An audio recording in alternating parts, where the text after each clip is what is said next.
tentu kita kenal anak kita, padahal udah berapa tahun ada di rumah kita. Hari ini sebagai orang tuanya manusia, wajib hukumnya kenal anaknya secara psikis.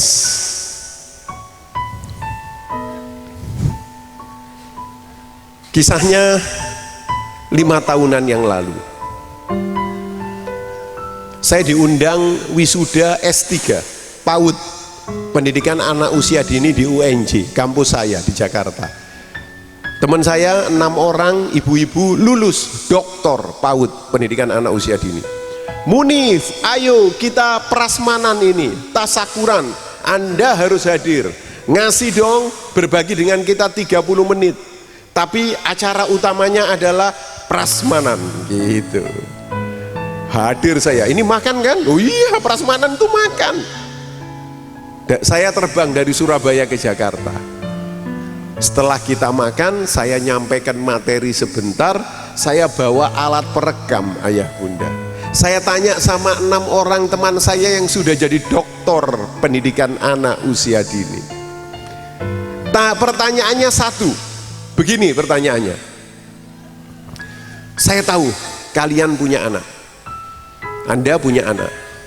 Saya mau tanya satu, jawab jujur. Kepingin jadi apa anak Anda? 6-6-nya jawabnya rata-rata hampir sama. Wih, anakku yang SD nanti akan aku suruh les ini, les itu. Yang SMP ini, itu. Nanti yang SMA harus jadi ini, harus jadi itu. Semuanya sama jawabannya. Saya mendengar rekaman itu ketika kembali ke Surabaya. Kesimpulannya apa? Isi kepala para orang tua tersebut ingin ditumplek-blekan ke isi kepala anaknya. Bayangkan. Saya pulang, di rumah saya punya mbok namanya Bekni, kita manggil. Bekni, sini duduk sebentar. Ada apa Pak Munif? Saya mau tanya, Ali kelas berapa sekarang? Ada satu anaknya namanya Ali, kelas 4 SD Pak Munif. Bekni, saya mau tanya, jawab jujur. Kepingin jadi apa Ali nanti? Jawaban Bekni, kalau Ali mau kepingin jadi apa, ya terserah Ali Pak Munif. Yang penting ndak kurang ajar sama orang tuanya, ndak lupa sholat 5 waktunya. Kalau mau jadi apa, saya percaya sama Ali. Dalam hati dan pikiran saya, yang dokter itu Bekni, bukan 6 orang teman saya.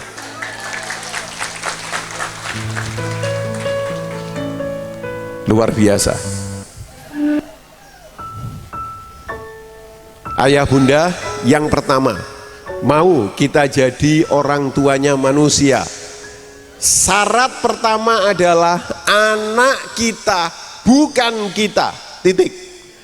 Kalau ada yang sama bakatnya dengan kita, orang tuanya, ya wajar keturunan kita.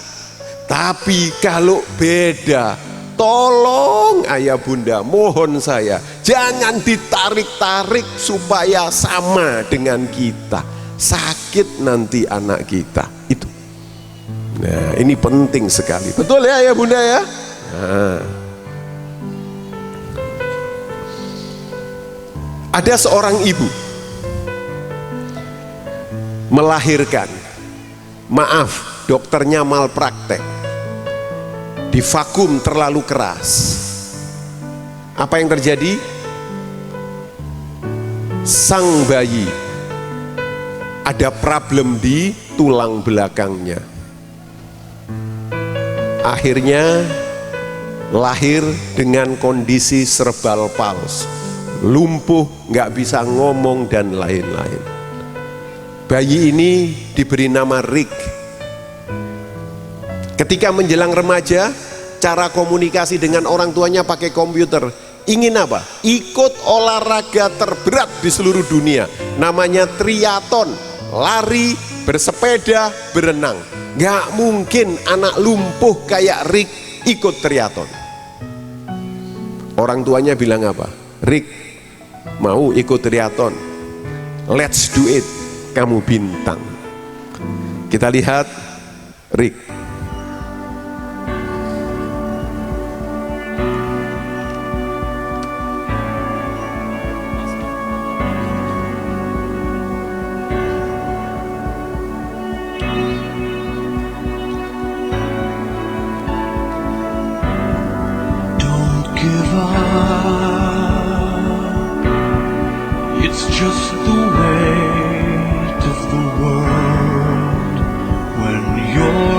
is heavy, I will lift it for you.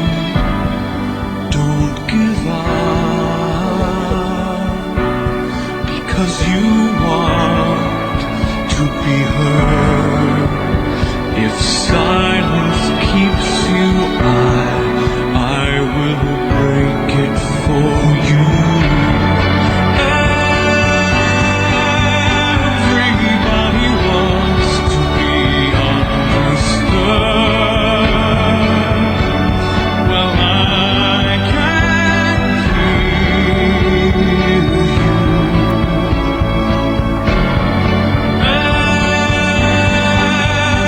Everybody wants to be loved. Don't give up,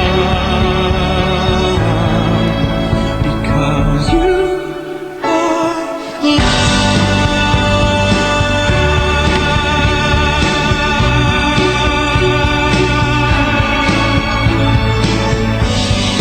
Don't give up.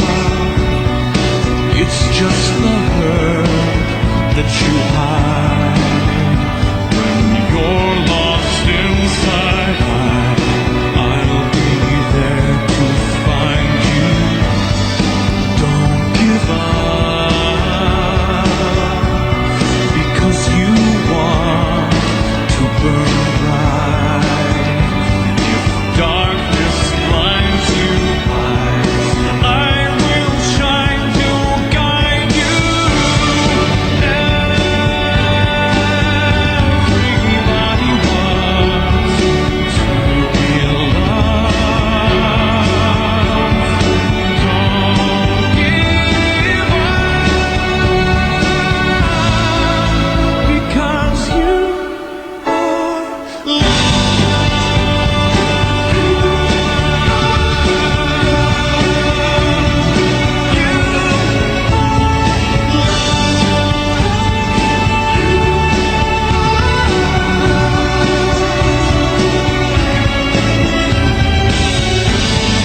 Don't give up. It's just the way of the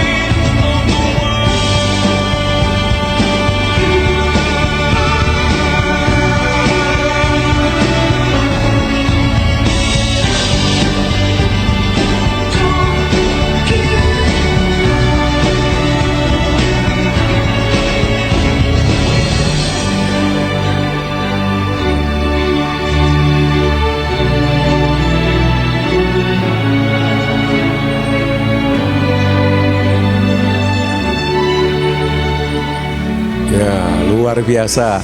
Kita beri aplaus untuk Rick dan anaknya. Nah, apa kesimpulan dari film tadi? Nomor 2. Kalau nomor 1 tadi, anak kita bukan kita. Yang nomor 2 adalah kita harus yakin. Kita harus yakin.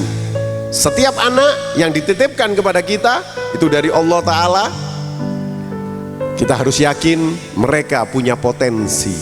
Mereka adalah bintang bagaimanapun kondisinya. Lihat ayahnya Rick. Tahu kan anaknya kondisinya tadi? Tapi kata ayahnya, mau ikut triathlon, let's do it together. Ayo kita lakukan sama-sama. Kamu bintang, nak. Lihat. Nah, ini mungkin yang sering kita hilaf. Potensi anak kita itu seperti koin. Ada berapa sisi, ayah bunda? 2. Sisi pertama adalah kemampuannya yang dimunculkan, kita lihat tiap hari. Bakatnya muncul, kepinterannya muncul. Alhamdulillah anakku hebat. Itu sisi pertama dari koin. Maaf, beribu maaf, kita sebagai orang tua hanya lihat satu sudut pandang.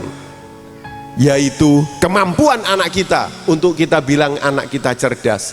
Kita tidak melihat sisi koin yang sebelahnya. Apa?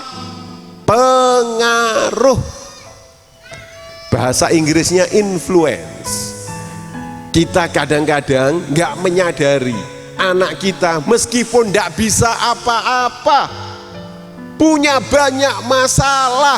Apakah masalah kesehatannya, apakah masalah kognitifnya, apakah masalah fisiknya, tapi kita jarang yakin bahwa insya Allah anakku punya pengaruh yang luar biasa untuk orang tuanya dan keluarganya. Influence. Di buku saya Orang Tuanya Manusia, saya minta izin sama teman saya SMA untuk menulisnya. Kalau ayah bunda baca, pasti ada cerita itu. Saya ditelepon waktu seminar di Sukabumi. Teman saya SMA 20 tahun lebih nggak ketemu. Munif, mampir ke rumah. Aku sekarang beli rumah di Sukabumi. Aku kerja di satu perusahaan keren. Mampir ke rumah, kangen. Saya bisa bayangin, wih teman saya ini dulu nakalnya minta ampun. Luar biasa, rebutan pacar sama saya, ya kan udah waduh, SMA ini. Ketika saya sampai di rumahnya, dibuka pintunya, ternyata 180 derajat beda. Rapi, wajahnya bersih, pakai baju koko, pakai sarung. Salaman sama saya, kangen aku. Saya bilang, ini ente kok alim. Bayangan saya ndak seperti itu. Kemudian dikenalkan istrinya, teman kita juga, yang saya dulu kalah rebutan, menang dia, ya udah. Kemudian masuk ke rumahnya, dipanggil anak pertamanya, Fatan, ada sahabatnya papa ini, ayo turun. Dia cerita teman anaknya sudah kelas 3 SMP mau masuk SMA. Saya tanya, kamu punya berapa anak? 2. Oh ya, adiknya mana? Ayo, ditarik tangan saya. Ditarik tangan saya. Dalam hati ini mungkin masih kecil, masih bayi. Lewat sebuah kamar, dibuka pintunya, ternyata Ahmad namanya.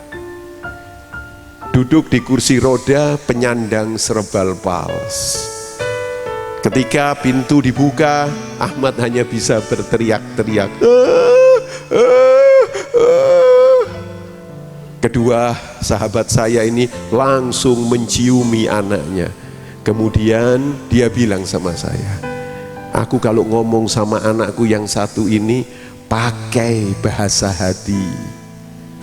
Kamu tahu Munif, aku dulu gimana? Dia bilang, uyah kacau balau ente dulu. Gara-gara anak ini lahir, Masya Allah, anak ini yang mendekatkan aku sama Allah Ta'ala. Anak ini, sukses anak ini, ngajarin orang tuanya untuk dekat sama Allah, sama Tuhannya. Influence, pengaruh. Ayo ayah bunda, lepaskan beban apa saja yang Anda punya selama ini pada saat meneropong bagaimana sosok anak Anda. Apakah anak Anda punya masalah? Apakah anak Anda macam-macam kondisinya? Kalau kita ikhlas, kita bisa lihat dari dua sisi. Ini hikmah dari Allah Ta'ala. Insya Allah kita akan bisa menjaga amanah ini sampai nanti di yaumul hisab. Kita akan ditanya sama Allah dan kita bisa mempertanggungjawabkan. Luar biasa. Ayo ayah bunda, sekarang dengan hitungan ketiga kita kasih aplaus untuk anak Anda masing-masing. 1, 2, 3. Anak Anda bintang. Itu. Coba kalau ada yang bawa handphone, langsung SMS. Kalau ada anaknya 7, langsung forward ke 7-nya. Coba ketik, nak, kamu bintang, nak. Nah, langsung dibalas, bunda, emang kenapa ini? Ada apa ini? Nah, gitu kan?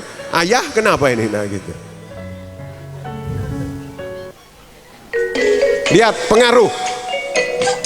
Oh.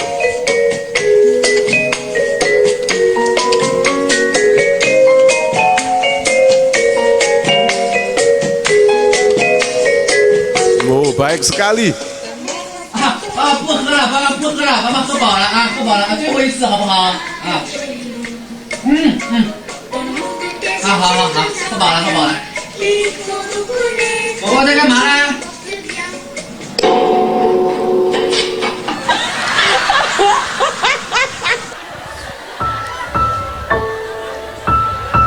Ya.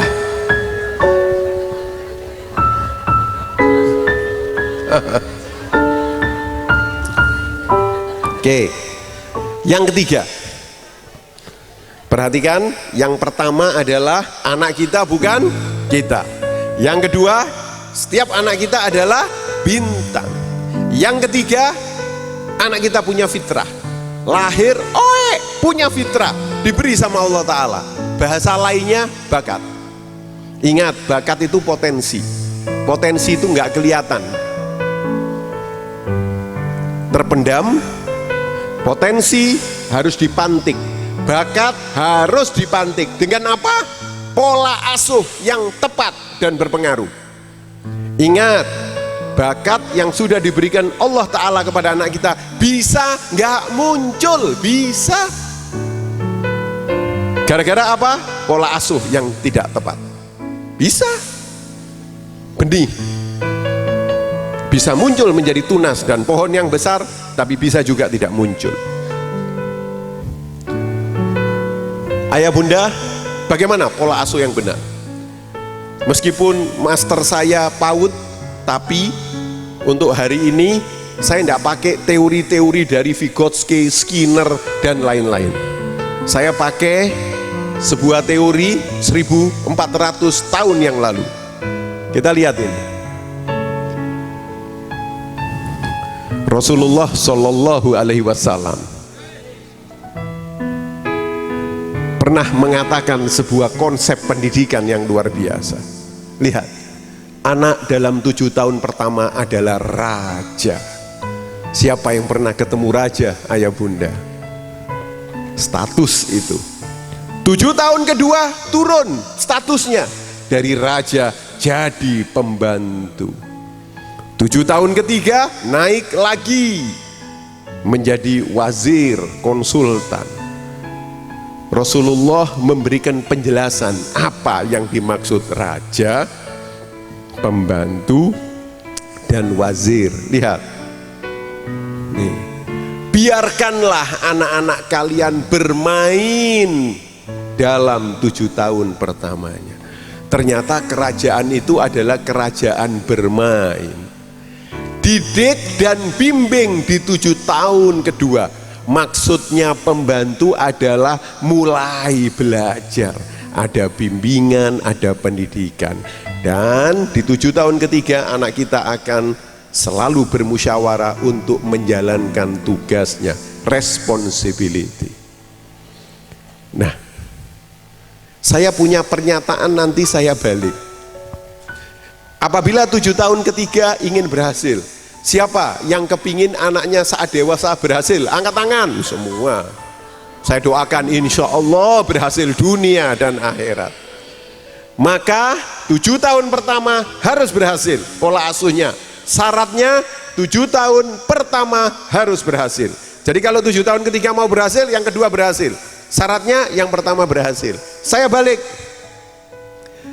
Apabila 7 tahun pertama dilewati oleh orang tua dengan cara yang salah, raja dipendeli, raja ratu dibentak, lari sana lari sini, tidak kuat ini, bentak kayak tadi opera ya kan. Wah. Kita dipecat sebagai hamba, kurang puas, dipendeliin, dibentak, diceples, dijiwit. Kita harus beristighfar sama Allah kalau itu terjadi. Maka 7 tahun kedua orang tua banyak ngalamin hambatan komunikasi. Ayo nak, sudah maghrib, matiin TV. Anak kita jawab entar. Pegel hati, iya kan? Setiap diomongin bantah. Pernah terjadi? Pernah. Tuh. Akhirnya di 7 tahun ketiga anak kita sudah kehilangan kepercayaan dan moral. Dan kita ketika sudah punya anak dewasa, kita sudah masuk dalam kondisi depend on, tergantung. Tapi anak kita goib sudah. Banyak orang tua dulu telepon sama anaknya, nak kangen ayah, belanja kurang tak ya, repot sibuk, bayangkan. Gitu. Coba ayah bunda, saya punya film bagaimana Raja dan Ratu. Cocokkan apakah seperti anak ayah bunda? Lihat, kayak gitu di rumah tidak bisa tenang. Nah, coba perhatikan ayah bunda. Ada ahli otak namanya Benjamin S. Bloom. Dia meneliti, kenapa sih kok di 7 tahun pertama itu dibilang raja? Ternyata letaknya pada perkembangan otak. Ternyata perkembangan otak anak kita dan kita ini sampai nanti kita meninggal persis kayak bangun sebuah rumah. Saya mau tanya, kalau rumah dibangun apanya dulu? Pondasi. Yang kuning oranye ini pondasi. Pondasinya harus kuat. Kalau pondasinya kuat, rumah yang dibangun di atasnya mau 100 lantai nggak ada masalah, kuat, kokoh. Tapi kalau pondasinya rapuh, jangankan 2 lantai, 1 lantai kena angin sedikit ambruk. Lihat pembangunan pondasi di ilmu otaknya namanya membangun anyaman sinapsis. Sinapsis adalah satu sel ketemu sama satu sel nyambung, krik. Nah, itu sinapsis.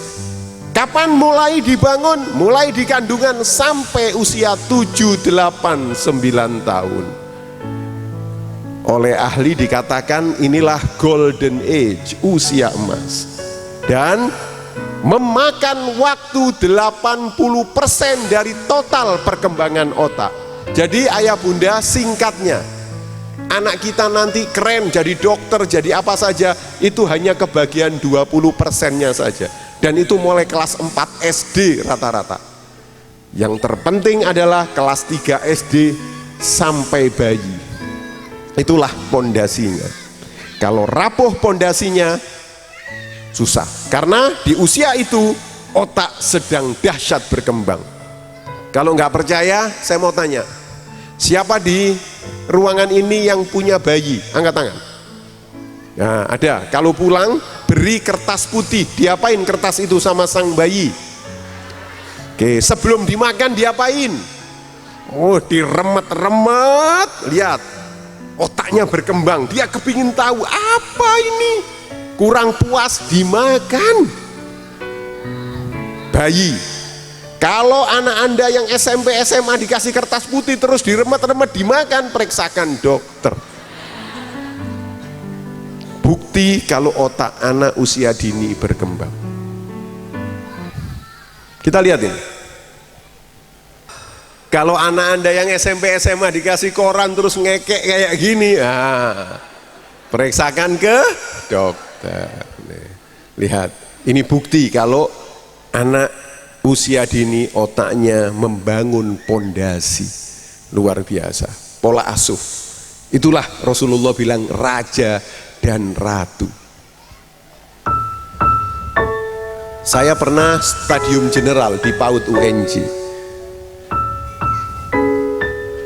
Saya menggunakan sebuah riwayat dari Rasulullah Shallallahu Alaihi Wasallam. Waktu itu ceritanya Rasulullah mau sholat duhur, rapi bajunya, rumah dan masjidnya kan dekat. Ketika dibuka pintunya, anak-anak kecil ada di depannya. Ditariklah jubah Rasulullah. Ayo Rasulullah, kita main onta-ontaan, main kuda-kudaan. Karena anak-anak ini sering ngelihat Rasulullah jadi onta, jadi kuda yang nunggangin cucunya, Imam Hasan, Imam Husin waktu kecil. Sama sepantaran sama anak-anak ini. Langsung Rasulullah bilang apa? Oh, mau main onta-ontaan? Ayo jadi onta Rasulullah. Anak-anak itu menaiki punggungnya satu persatu. Sahabat nunggu di masjid. Sudah masuk waktu duhur. Kok tidak datang Rasulullah? Bilal disuruh manggil. Ketika Bilal menghampiri Rasulullah, mencari dan melihat Rasulullah jadi onta, Rasulullah bilang gini, Bilal bilang gini, ya Rasulullah, sekarang waktunya sholat duhur, banyak sahabat sudah nunggu di masjid.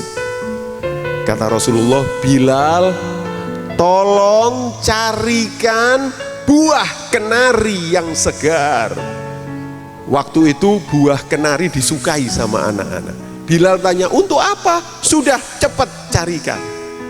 Gak lama dapat. Langsung Rasulullah bilang apa? Ayo anak-anak, pilih mana? Onta yang tuah renta ini atau buah kenari yang segar? Anak-anak pilih buah kenari. Diturunkan satu persatu anak-anak kecil dari punggung Rasulullah yang mulia dengan lemah lembutnya. Setelah itu Rasulullah pergi ke masjid untuk sholat duhur. Itu riwayatnya. Ada beberapa versi, tapi seperti itu. Saya analisa, lihat ayah bunda. Pertama, bermain. Kalau mau jadi orang tuanya manusia dan punya anak usia dini, tolong ajak bermain, layani kebutuhannya akan bermain. Kadang-kadang kita ndak adil. Pulang kerja, anaknya sudah siap mau main bawa sarung ya kan? Ayo, ayo main capek, target kantor nggak terpenuhi. Ya. Kalau guru main, RPP belum selesai, ya kan? Nggak dianggap. Tapi Rasulullah mau sholat, diajak main. Kalau kita lihat peringkatnya kan dahsyat, harus sholat didahulukan. Tapi karena yang dihadapi adalah raja.